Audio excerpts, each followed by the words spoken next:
ఒక పులి, గొరిల్లా మంచి స్నేహితులు. ఒకరోజు పులి తనతో పాటు గొరిల్లాను కూడా సముద్రంలోకి తీసుకెళ్ళింది.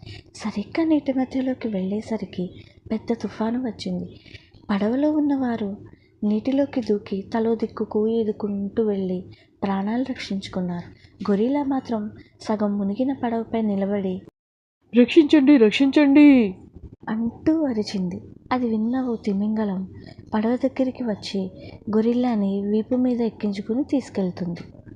పడవలో అందరూ చక్కగా ఈదుకుంటూ వెళ్ళి సురక్షిత స్థానాలకు చేరుకున్నారు. నువ్వు మాత్రం రక్షించండి అంటూ దిక్కులు చూస్తున్నావు, నీకు ఈత రాదా అని అడిగింది తిమింగలం. గొరిల్లా ఈత రాదని చెబితే చిన్నతనంలా ఉంటుందని భావించి అదేం లేదు, నేను నీకన్నా వేగంగా ఈదుకుంటూ వెళ్ళగలను అంది బడాయిగా గొరిల్లా. అలాంటప్పుడు రక్షించమని ఎందుకు అరిచావు అని అడిగింది తిమింగలం.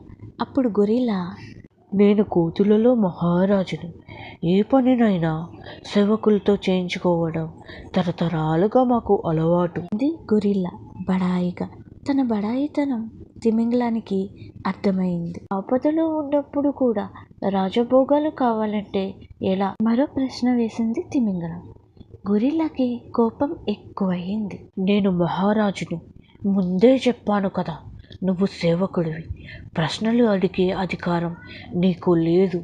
అదే మా రాజ్యంలో ఇలా చేస్తే కఠినంగా శిక్షిస్తాను. కానీ ఇప్పుడు నువ్వు నాకు సహాయపడుతున్నావు, అందుకని క్షమిస్తున్నాను అని చెప్పింది గొరిల్లా.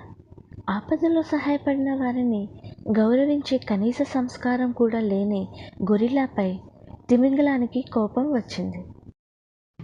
నేను కూడా ఈ సముద్రంలోని చేపలకి మహారాజునే.